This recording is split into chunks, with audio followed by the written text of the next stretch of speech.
Air India बिकने के लिए फिर से बाजार में आ गया है और इस बार जो शर्तें हैं वो काफ़ी अट्रैक्टिव हैं।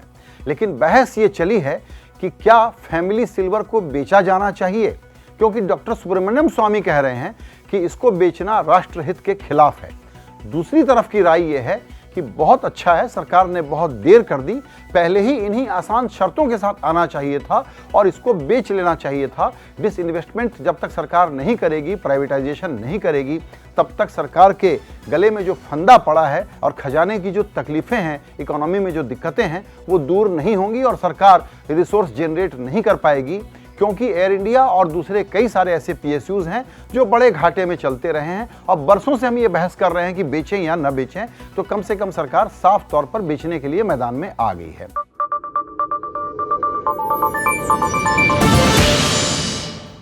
ऑफर अट्रैक्टिव कैसे बना है? ऑफर अट्रैक्टिव यूं बना है कि सरकार अब 74% के बजाय पूरा का पूरा बेचने के लिए तैयार हो गई है। दूसरी बात क्या हुई है कि अब 100% बेचने के लिए अगर आप जा रहे हैं बाजार में, तो आपके पास 5,000 करोड़ का नेटवर्थ जरूरी नहीं है, 3,500 करोड़ का भी होगा तो कोई कंपनी इसमें अपना बिड डाल सकती है। जो कर्जे हैं कंपनी के ऊपर, उसको एक अलग SPV में डाल दिया गया है और जो बचा हुआ कर्ज था उसमें भी काफी कटौती कर दी गई है। पुरानी शर्तें थी कि उसमें आपको 33,000 करोड़ रुपए का कर्ज लेना पड़ता जो नया खरीदार आता, अब उसको 23,000 करोड़ रुपए का कर्ज ही लेना पड़ेगा। उससे ज्यादा के एसेट, खास करके हवाई जहाज, तो एयर इंडिया के पास हैं ही, क्योंकि उसके अपने हवाई जहाज करीबन 80-82 हैं। यानी अट्रैक्टिव डील आ गई है। तो अब इसको खरीदने के लिए कौन आएगा, ये दूसरी चर्चा है। उसमें जाहिर है कि सबसे पहले लोग टाटा विस्तारा का नाम ले रहे हैं, क्योंकि उनके पास अभी कुछ रूट्स हैं और उनको विस्तार करना है। एक वो प्लेयर हो सकते हैं क्योंकि बड़ी कंपनी है, एविएशन का एक बैकग्राउंड रहा है उनका। दूसरा, इंडिगो ने पहले बिड डाली थी लेकिन उसने विड्रॉ कर ली थी। जब पिछले साल ये 2018 में बेचने की बात हुई थी, उससे उन्होंने विड्रॉ कर लिया था। तीसरा नाम जो कम चर्चा में है, जाहिर है कि वो भी लेने की सोचेंगे, वो है स्पाइस जेट, क्योंकि शर्त यह है कि किसी हिंदुस्तानी कंपनी को 51% रखना होगा, जो FDI का एविएशन का रूल है उसके तहत। यानी किसी विदेशी कंपनी को 49% से ज्यादा की हिस्सेदारी, कोई कंसोर्शियम आ जाए या कोई एविएशन कंपनी भी आना चाहे तो उससे ज्यादा की हिस्सेदारी उसको नहीं दी जा सकती है। अब इन शर्तों को देखते हुए भारत में और कौन प्लेयर हैं, ये 3 नाम जो हमने बताए, उसकी चर्चा इस वक्त चल रही है। जब ये बिड सामने लेकर के आ रही है सरकार, तो अब समय रखा गया है 17 मार्च का। वो इसलिए कि 31 मार्च तक सरकार फैसला कर लेना चाहती है। इसी पर डॉक्टर सुब्रमण्यम स्वामी कहते हैं कि सरकार ने इस डिसइन्वेस्टमेंट प्लान को सामने रख करके ये मान लिया है कि सरकार का खजाना खाली है और एक टाइट डेडलाइन में बेचना चाहती है, और हो सकता है कि वो तो कोर्ट चले जाएंगे, क्योंकि उनकी नज़र में नेशनल इंटरेस्ट में नहीं है। उनका क्या उसका तर्क होगा, क्या उसके एंगल होंगे, कोर्ट क्या करेगा, ये अटकलें हैं, इसके बारे में तो हम कुछ कह नहीं सकते। लेकिन सरकार ने एक काम और किया है। सरकार ने, जब आप बिड लेके आते हैं तो कहते हैं ये हमारी शर्तें हैं, अब कौन खरीदार है आकर के बताइए। लेकिन सरकार ने ये कहा है कि देखिए, ये तो हम रिव्यू कर सकते हैं, आपकी और भी कंडीशंस होगी तो हम उसको मान लेंगे, इसमें कोई दिक्कत नहीं है। इसका मतलब ये हुआ कि अब कोई बिडर आकर के कहेगा कि मुझे पूरा का पूरा, जो 3 कंपनियां ये बेचना चाहते हैं, air India main, air India express जिसमें लो कॉस्ट हवाई यात्राएं आप करते हैं, और तीसरा है जो इनका ग्राउंड हैंडलिंग की कंपनी है, उसमें ये 50% बेचेंगे, 51% बेचेंगे, क्योंकि बाकी हिस्सेदारी जो है वो सिंगापुर एयरलाइंस की उसमें है, तो वो 100% नहीं बिकेगा। सरकार पूरी तरह से बाहर तो निकलना चाहती है, उसके बावजूद ये एफिशिएंट एयरलाइन अभी नहीं है। अगर आप तुलना करें सिंगापुर एयरलाइंस से या इंडिगो एयरलाइंस से, तो इनका पर प्लेन स्टाफ बहुत ज़्यादा है, पर उड़ान खर्चे बहुत ज़्यादा हैं, एक तरह का सफ़ेद हाथी बना हुआ है। तो जिस दिन से आप इसको हाथ में लेंगे, उसमें आपका खर्च तुरंत शुरू हो जाएगा। इसलिए कंपनियां कहेंगी कि इसमें हमको एम्प्लॉयज़ को फायर करने की सुविधा पूरी तरह से दे दीजिए। तो अभी सरकार अपनी तरफ से सॉफ्ट करने के लिए ये कह रही है कि देखिए, 5 साल में 36% एम्प्लॉयज़ जो है रिटायर हो जाएंगे, आप अपने हिसाब से हायर फायर कर लीजिएगा। जो 13-14 हज़ार एम्प्लॉयज़ हैं, उसमें करीबन 9,000 जो हैं वो तो परमानेंट हैं, बाकी कॉन्ट्रैक्ट वाले हैं। तो कॉन्ट्रैक्ट वालों को हटाने में कोई बहुत ज़्यादा दिक्कत आपको आएगी नहीं। जो टोटल एम्प्लॉई की संख्या इस वक्त हमको दी गई है वो करीबन 16,000 है, जिसमें एयर इंडिया के लोहानी साहब हैं, उन्होंने बताया कल कि करीबन 9,600 लोग जो हैं वो तो परमानेंट हैं, बाकी कॉन्ट्रैक्ट पर हैं। यानी जो नया बायर होगा वो चाहेगा तो लोगों को फायर कर सकता है, नए लोगों को हायर कर सकता है। लेकिन जो भारत का माहौल है उसमें आप मान करके चलिए कि यूनियनों का विरोध अब सामने आने वाला है। करीबन 11 सक्रिय यूनियनें हैं एयर इंडिया में, सब जगह पूरे देश में, वो विरोध करेंगी। महाराष्ट्र सरकार में जो शिवसेना हिस्सेदार है उसके जो संजय राउत हैं उन्होंने भी अपना विरोध इस पर जाहिर कर दिया है। यूनियनों ने भी मीटिंग्स कर ली हैं और कह रहे हैं कि हम इस पर कुछ करने वाले हैं। तो ये हर्डल अभी बने रहेंगे।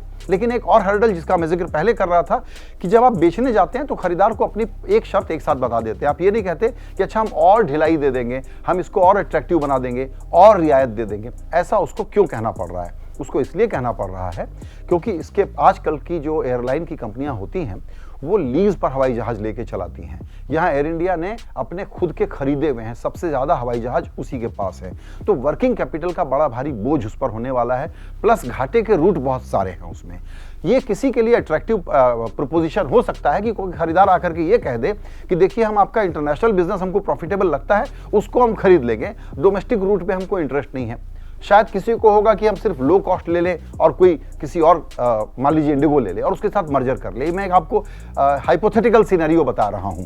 तो क्या आने वाले दिनों में ये जो पूरा पैकेज आप 3 कंपनियों का बेचने के लिए आए हैं, इसमें भी टुकड़े टुकड़े बेचने के लिए आप तैयार हो जाएंगे क्या? जाहिर है कि जो नया खरीदार आएगा वो देखेगा कि और कितना हल्का करके, कितनी लायबिलिटी कम करके आप इसको बेचने के लिए तैयार होते हैं। तो अभी ये 17 मार्च की एक डेडलाइन सामने आ गई है, लेकिन इतना 6 हफ्ते का 7 हफ्ते का समय है, इसमें जाहिर है कि कुछ लोग होमवर्क करके बैठेंगे, लेकिन उनको ड्यू डिलिजेंस करने में टाइम लगेगा।